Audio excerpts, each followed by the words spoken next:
안녕하세요. 더 프라미스 박예일입니다. 제1권 창세기 그대로 되었더라의 약속. 창세기 24장 1절. 아브라함이 나이가 많아 늙었고 여호와께서 그에게 범사의 복을 주셨더라. 이삭을 낳기 전에 백세 아브라함에게는 늙었다고 하지 않았는데 이삭이 태어나고 사라가 죽으니 나이가 많아 늙었다고 합니다. 아무리 집에서 길리고 훈련된 자 318명의 용사를 데리고 가나안의 왕들을 쳐부순 아브라함이었을지라도 이제는 자기 힘으로 아무것도 할 수 없는 나이가 되었습니다. 그런데 그것을 깨달았을 때 비로소 범사의 복을 받습니다. 범사의 복은 늘 하던 대로 살 때 오는 복입니다. 범사의 복은 하나님과 동행할 때 찾아오는 평안입니다. 특별한 사건이 오고 그 사건이 해결될 때만 제단을 쌓았던 아브라함이 이제는 매일 하나님께 무릎 꿇는 예배드리는 바라크의 복을 누리게 되었습니다. 하나님이 주신 것을 감사하며 누리며 지킬 때 하나님이 모든 것을 하십니다에 무릎 꿇고 경배하는 복을 누리게 됩니다. 그래서 아들 이삭의 배우자 문제도 하나님께 온전히 맡깁니다. 2절에 아브라함이 자기 집 모든 소유를 맡은 늙은 종에게 이르되 라고 합니다. 늙은 종은 15장 2절에서 아브라함이 상속자로 생각했던 엘리에셀입니다.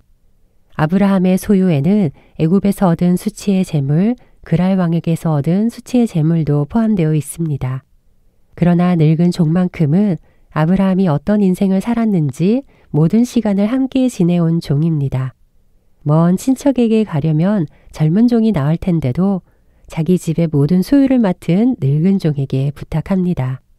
늙은 아브라함과 늙은 종은 이삭의 배우자에 대해 같은 마음이었습니다. 4절에 내 고향, 내 족속에게로 가서 내 아들 이삭을 위하여 아내를 택하라고 합니다. 아브라함도 하나님의 인도함을 따라 가나안 땅에 왔지만 기근 때마다 거주하던 곳을 떠났습니다. 그리고 그곳에 거류할 때마다 사건이 터졌습니다. 늙은 종도 주인의 마음을 잘 알기 때문에 조급하지도 그렇다고 늦지도 않게 주인이 하는 말씀의 인도함을 받습니다. 아브라함이 하나님과 동행하듯 아브라함의 종은 아브라함과 동행합니다. 10절에 이에 종이 그 주인의 낙타 중 10匹를 끌고 떠났는데 곧 그의 주인의 모든 것을 가지고 떠나 메소보다미아로 가서 나홀의 성에 이르러 라고 합니다. 나홀의 성입니다. 아버지 데라가 떠날 때 나홀은 그 땅에 남아 있었습니다. 그리고 자신의 성을 쌓았습니다. 물론 그곳에서도 하나님을 만날 수 있지만 나홀의 아들 라반을 보면 굉장히 세상적인 가치관을 가진 것을 알 수 있습니다. 아브라함이 내 고향 내 족속 중에서 아내를 택하라고 한 것은 리브가에게는 오히려 건짐의 사건입니다. 12절에 그가 이르되 우리 주인 아브라함의 하나님 여호와여 원하건대 오늘 나에게 순조롭게 만나게 하사 내 주인 아브라함에게 은혜를 베푸시옵소서라고 합니다. 주인의 마음을 잘 아는 아브라함의 종은 나홀의 성에 들어가기 전에 우선 성박 우물 곁에서 하나님의 은혜를 구합니다. 이삭의 아내를 잘 찾게 해달라는 기도가 아니라 주인 아브라함에게 은혜를 베풀어 달라는 기도입니다. 믿음의 후사를 기다리는 주인과 종의 마음이 같습니다. 자신에게 주어진 임무 완수가 목적이 아니라 아브라함의 집과 구원을 위한 기도입니다. 그러니 곧바로 응답이 됩니다. 15절에 말을 마치기도 전에 리브가가 물동이를 어깨에 메고 나오니 그는 아브라함의 동생 나홀의 아내 밀가의 아들 브두엘의 소생이라고 합니다.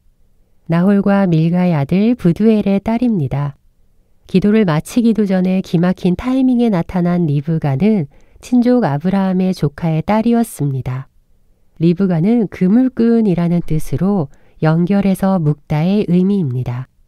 비록 나홀과 아브라함은 떨어져서 살았지만 리브가로 인해 야곱이 라반과 연결되어 라반의 딸들도 모두 건짐을 받게 됩니다.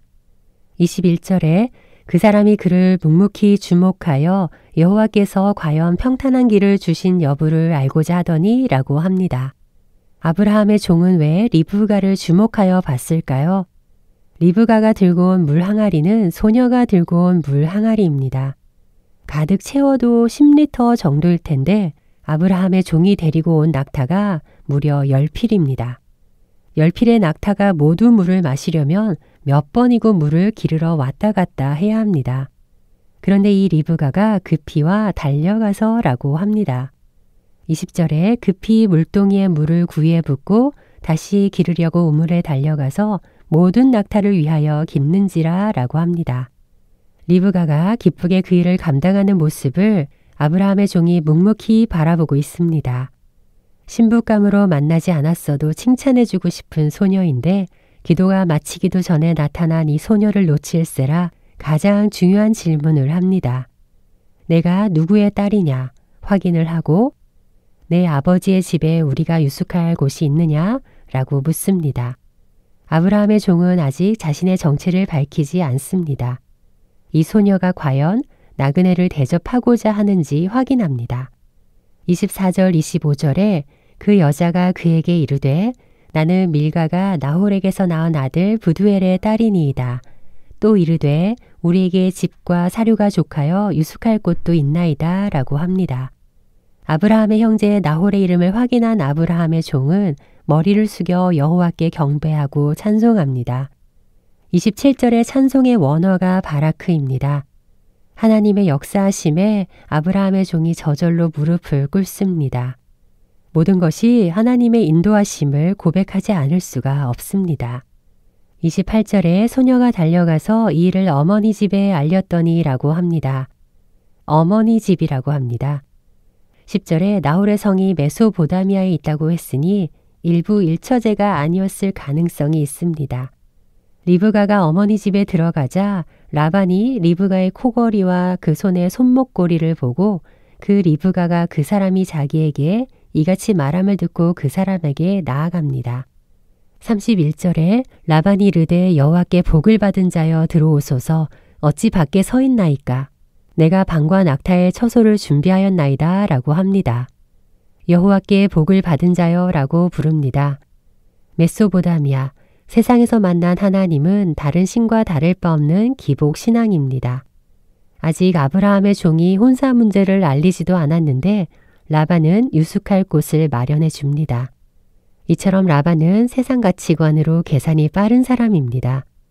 여동생의 코걸이와 그 손의 손목걸이를 보고 나가서 아브라함의 종이 데리고 온 낙타 10마리도 확인합니다. 당시의 낙타는 부자들의 소유였습니다. 그러나 아브라함의 종은 자신의 본분을 잊지 않았습니다. 오히려 모든 일이 순조롭게 일사천리로 진행이 되니 아브라함의 종은 내가 내 일을 진술하기 전에는 먹지 아니하겠나이다 라고 절제합니다. 34절에 그가 이르되 나는 아브라함의 종이니이다 라고 입을 뗍니다. 내가 내 일을 진술하기 전에는 먹지 아니하겠나이다 라고 합니다. 아브라함이 복을 받은 것은 여호와께서 주인에게 크게 복을 주시어 창성하게 하셨다고 먼저 하나님께 영광을 돌립니다. 그리고 자신의 주인 아브라함이 했던 말을 그대로 전합니다. 늙은 종은 이삭의 신부를 찾는 일을 위임받은 역할입니다. 그러니 자기 생각대로 하지 않고 하나님께 기도합니다. 이삭도 아버지가 구해주는 신부감에 대해 아무 조건을 따지지 않습니다. 리브가도 모든 일을 어머니에게 가서 알립니다. 하나님과 동행하니 모두 인도하심을 따라갑니다. 오늘은 여기까지입니다. 감사합니다. 우리 내일 또 만나요.